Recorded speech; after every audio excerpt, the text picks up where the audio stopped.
Welcome back to another episode of Think Like a Brand, and this is a really exciting podcast episode because I'm going to deep dive into a personal brand that I've been seeing blow up online that I feel like she does it in such a great way, and I feel like we can take so many lessons out of her book and how she approaches personal brand from a lens of owning a very successful fashion company. And so today I'm going to be speaking about Amy Small, who is the founder of Muse.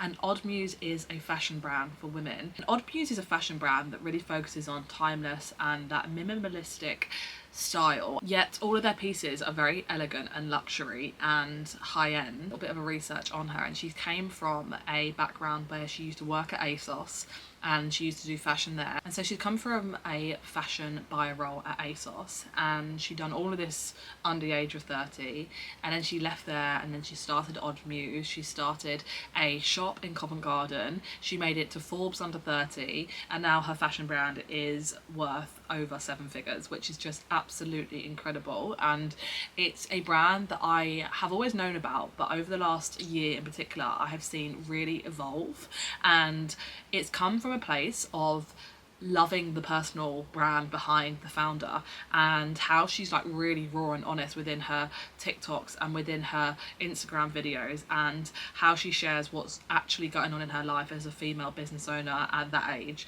And I think it's just really blown up the brand, and it's something that I had to speak about because I keep seeing it over and over and over again. And so that's a little bit of a background on her, and if you haven't checked out Muse, then go and check them out because they're actually a really cool company and some of their outfits are just absolutely like chef's kiss. Amy has really lent into the world of personal branding as a founder, and how that has attracted her like-minded other females who buy into her personal brand, and as a result then want to buy into Muse because of the connection that she has with her audience based on her personal brand online. And what she's done is that because Muse is very simplistic, she shows how her life actually is also simplistic, and the good and the bad and the ugly and the great and everything in between. And what I feel like this does on a deeper level is because you're seeing how she's not always glam, she's not always this, she's not only that, she is quite stripped back, and you get to see the actual personality behind the person.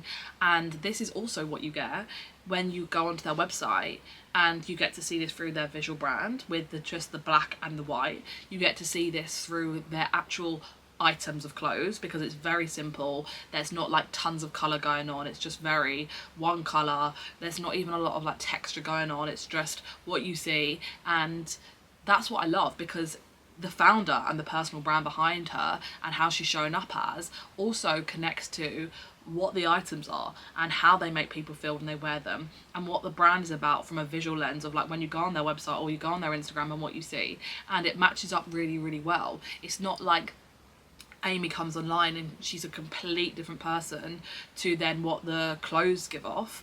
Actually, how she is and the emotions you feel from her when you go on the website or if you wear their clothes, you actually get the same feeling. And it's such a great connection piece, and it's such a deeper level of like neuromarketing, and it's how people's minds are thinking when they think of her and they watch her and then they go onto their website and then they look at the clothes. I also love how if you go onto Amy's TikTok, I remember seeing a TikTok recently and she talks about like how running a business at that scale and making that amount of money at such a young age and wearing all of the hats is so hard.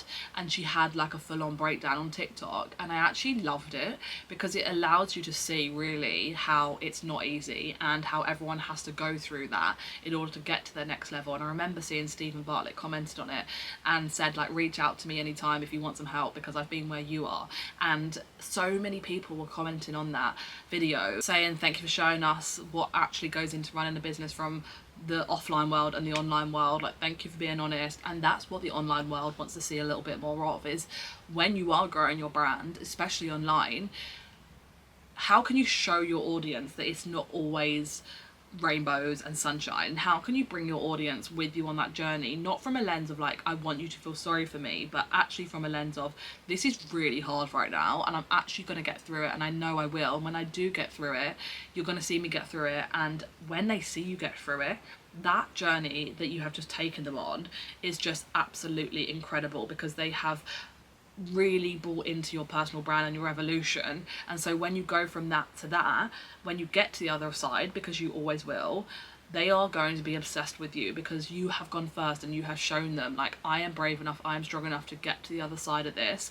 And when I do, you're going to then want to hire me because you're going to want to learn the lessons that I've already just gone through. You don't want to go through them yourself, so come and hire me, and I'm actually going to make sure you don't have to go through those lessons the hard way. Just like Stephen Bartlett said to her, like, come and work with me, sit down, my team, like, can help you. I've learned so much over the last couple of years. I have actually made so many mistakes that you don't need to make, so let me help you. And this is the same with what all of you do, is that when you show people this evolution and how much you're growing, and you're openly speaking about that online from a lens of like empowerment, not from a lens of feel sorry for me, you are going to allow your audience to really buy into you and feel magnetized towards you and connect with you because they want to learn from you and they don't want to make the same mistakes that you have. They want to feel safe in your world, and this is exactly how we can make people feel safe, is through our personal brand. I feel like the way that Odd Muse are just blowing up right now is based on how founder forward Amy is, and I think it's incredible and actually really important, and I think she's going to set the industry up for other founders to want to do the same. Because if you think of these other big brands, especially in the fashion world, you don't really know anything about the founder behind the brand. You only know the brand, the company, the clothes, what's inside, but you actually don't really know anything about the founder's story, about what the founder is going through, about how all of those times where she said like she generally wants to give up and walk away, how she didn't do that and she's carrying it on, and now it's growing and growing and growing and growing. And I think it's such a journey that people can't stop watching. And I've gone on her TikTok before this episode, and the amount of followers that girl's getting, the amount of engagement that girl's getting, the amount of everything she's getting, people are loving her. People are loving seeing like all the different angles, how she's really burnt out but how she's going to keep going, how they just launched a pop-up shop in New York, from going from nothing to working at ASOS, to then having some ideas around a business, to then launching the business, to then making it in central London, to then going into New York, to then having a queue of people outside, to selling out all their products, to making like 7 figures in X amount of time, being on Forbes under 30, still showing up, still going. Like, the pressure must eat her alive, but she openly shares that online. And so finding out the founder and the story of her and what she's going through, especially because she is younger, she is going to really relate to the other females, especially the younger ones who, one, want to have a brand like as big as hers, especially in that world, or just in general, like how she's shown us how possible it can be to build a business to that level. Other people will relate to that and they'll look up to her, and so they'll want to buy into Odd Muse because of the connection that they have with her. But not only that, it's also she gets to be the light for the other women who might also have brands like us, and she gets to show us like it will be okay. It will always be okay, and you get to fully follow your heart and follow your passion. And she talks about this in terms of like the different collections and why she's done it, and the reason as to why that it looks like that and that looks like that. And then because she's following her heart, she's growing and growing and growing. And because she shares that entire journey, when she is burnt out, when she's overcome it, when she has had the help, when something crazy's gone. You see the bad days of her crying, you see the great days of people queuing up outside of New York, you see it all, and you can't help but want to come back to it because you want to see her journey. It's like we are all watching her evolve and evolve and evolve, and it's because she does her personal branding so well, and the knock-on effect that that's had for their company and the sales and the growth of it is just absolutely incredible. But am I shocked? Not at all. I'm generally not shocked in the slightest because of the fact of people and their connection to her and her personal brand. So what I want you to really like take away from this, and I actually go and advise you all to go check her out on TikTok or Instagram, and her name is Amy. What I want you to take away from this is the importance of actually being the founder behind your brand. And I know a lot of us are just front facing, we don't have a whole company, we don't have huge amounts of team like they do, but actually what you can really take away from this is that how her story and how much she brings you on that journey with her, you should be doing the same within your personal brand, because it's the story that people want to connect with. It's the authenticity that people want to buy into. It's like the raw and open, honest conversations is what people love. It's about seeing you from like all different angles is what people love. It's all of those moving parts that go into a personal brand is what people want to get more of. It's what makes it so unique. It's what makes people always choose you, because it's your personality that they're connecting to every time. It's who you're becoming. It's not what you're doing, it's who you're becoming that they buy into. And so it's such a lesson for all of us that she is living proof of how, when you show up more authentically online, and then if you show more of your personal brand off, how much it can have an effect on your offers, other people coming into your world, people recommending you, people actually finding you because of your, probably your TikTok or Instagram blowing up with engagement of people wanting to come back to you every time and actually look at what she's doing next. And people are so nosy, human beings are so nosy. People always want to learn stories, and that is how we can magnetize people in on such a larger scale, by telling more stories in a really convincing storyteller, creative, disruptive, iconic mode. And so the quicker we can do that, and the better we can become at telling stories, the more people want to come back to us every time to learn what's going on next, which means when you do drop an offer, people are so much more likely to buy it. Just like when she had this breakdown on the internet, they went into one of their collections and they launched it, and it absolutely like flew off the wall. The same thing as when they had I think it's their first Black Friday campaign. And when they'd done that, they launched their first Black Friday campaign. They'd done it in a really cool way. And because of her personal brand and because of the launch around the Black Friday campaign, it was so unique. It was really cool the way they launched it. And again, back to this creative brand that they've built. It's not just like, here's our Black Friday campaign for 50% off, go and buy it. They've done it in such a disruptive way, mixing that with the personal brand of the founder. Their company blew up. I feel like they sold out all of their items on Black Friday so quickly, and it was because of that. It wasn't probably because of the items and how great they are, even though they're really good quality. It was because you're buying into Amy, and you're also buying into that way that the launch has made you feel by seeing it all online. So it's unique, it's so clever, and it's so easy to do, and it doesn't have to feel forced. Like, she probably doesn't have to force herself to go online and start talking about her life. It's just an expression of her. It's just another arm of her. It's just her showing up, filming a TikTok about her day as she gets ready, bringing people on this journey, them getting to see the good, the bad and the ugly, and her doing that over and over and over again most weeks, and you get to see her evolve in real time, and you want to go on that journey with her. And not only that, but people trust people. People don't trust what's in your offer. People will trust you first, and then they'll trust what's in your offer. And so just like people now have started to trust Amy because she has shown you all of those different sides of her, it means they then start to trust Muse more as a brand, which means that they want to come back to shop here. And when they do get those items delivered and they do try them on, immediately they love it because they're already obsessed with her, and so they're already obsessed with the clothes before they actually probably even try them on. And it's just such a great knock-on effect. It allows your audience to connect with your why. It allows your audience to connect with your mission. It allows people to connect with your story of where you've come from, where you're going, and also how far ahead that you can future pace them through telling your story throughout your personal brand. When people can connect to your why and your vision and your mission and where you're going, they want to come on that journey with you because it's so exciting, it's so fun. Like I say it all the time, people want to come up the mountain with you in the car to look at the sun, the rain, the good days, the rainy days, all of the days in between. So when you get to the top of the mountain, they are magnetized by the view, versus someone that just got the plane and landed on the top of the mountain and didn't actually get to witness the whole journey going up there. That's the same as you and where you're heading and where your brand's going to be in the next 3 years. Can you imagine if you didn't take people on the journey with you? They won't even care about you in 3 years. They'll probably just think, oh, she's had it easy. Whereas if you take people on the journey now, imagine when they're going to be in 3 years. Imagine how obsessed they're going to be with you in 3 years because of the highs, the lows, everything in between that you have witnessed. Benefit of also showing your personal brand, and why Amy's done this very well, is that it differentiates you in your market. There are probably tons of other brands like Muse that have the same clothes, that sell the same things, that have the classic cream and whites and blacks, but Amy's story is what makes her unique. That's what you buy into. That's what no one else can copy. That's what makes their brand theirs, because no one can buy into that founder, because no one can mimic that founder. The same thing goes for Ben Francis for Gymshark.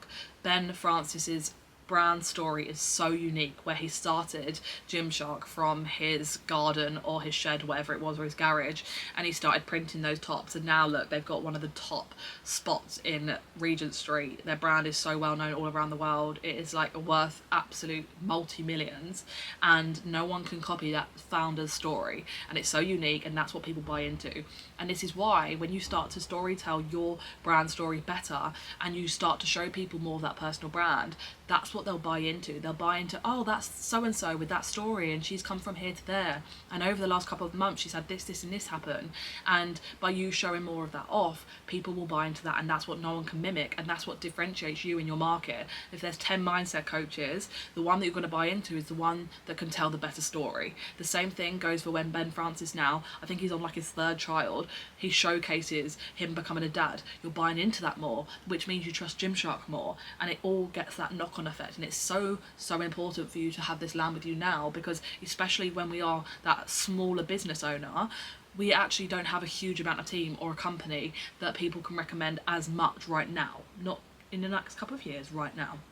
So what you can rely on right now is what does differentiate you in your market, is your stories, your personal brand, is how you tell it, and it's the different lenses that you tell it in to attract the people into you, to make them trust you on like a whole nother level. It also massively humanizes your brand, and when people know that there's a human behind the brand, they are so much more likely to buy into it, because it doesn't just feel like something that is just replicated 1,000 times over. Think about the brands that you buy into today. You buy into them and you buy into the founder because it's a human being, and humans like to buy from humans. Our human brain likes to get emotionally connected to other people's human brains, and that is marketing 101. And that is why when you learn how to build a personal brand and you learn how to tell your story, you're humanizing your brand, and when you humanize your brand, you then become unstoppable. It attracts like-minded customers. It attracts like-minded people into your world. By you sharing more of your values and your vision and your mission and your story, you are attracting like-minded people. Like I said in the previous podcast episodes, you're becoming that torch, that really, really bright torch that you're holding in the air. And by you becoming brighter and brighter and brighter, you are setting the standard for everyone else. And so the louder you can be about your story and your personal brand, every single person behind you is going to also get attracted to your values and the way that you do things. And that is what will make them come into your world over anyone else's, is because you have attracted people just like you. And by the way, that makes your life so much easier, because then you're going to have an offer which is sold out with literally people that you obsess over, that are just dream clients. And it's because you have been loud enough about your way of doing things and how you've communicated that is in so like true body alignment, and how you're operating and the frequency that you're operating as, what you're going to then find is you're going to attract people just like you, and it makes your life so much more simple. And then finally, it just like establishes you as such a leader and an authority in your industry. And it does this because you're sharing your thoughts on everything that you're doing, and the reason why you're doing it, and why you agree with this and why you don't agree with that. And by you having that voice and by you sharing it openly, it immediately puts you as the authority in your ideal client's mind, rather than just sort of like standing back and being really quiet and shy and not really ever sharing your thoughts on what you truly believe in. And a really good example of this is Elon Musk, and he does this very well, and people love him and people hate him, but how he has launched Tesla and his way of just being such an authority, and he has an idea and he runs with it, and the reason why he does it is because X, Y and Z. And so think about like how often are you sharing your personal brand and your thoughts and your reasons as to why you do it and why you do it so differently than anyone else's, because the louder you can be around this, the more of a leader you'll become, which means you're going to again attract more like-minded people into your world, because they're buying into that leadership. And so I'm going to leave you on that note, but I really want you to just lean into, when you are a business owner, you are evolving at lightning speed, and don't shy away from that and don't hide that, because that one thing is what your audience want to learn from and want to see more than anything. And also that is what will make you sold out. That is what people will want to buy into, is watching you evolve over time. So your personal brand is literally the heartbeat of your business. This is what will inspire others to connect with you. This is what will create such a movement of people who want to also learn from you because they're watching you. This is where your influence can just take over the world, and this is how you become disruptive. And so this is why I'm so excited to teach you more about personal branding, and I'm really excited to just watch all of your personal brands evolve as you build iconic disruptive brands. And so thank you for listening, and I will see you in the next episode.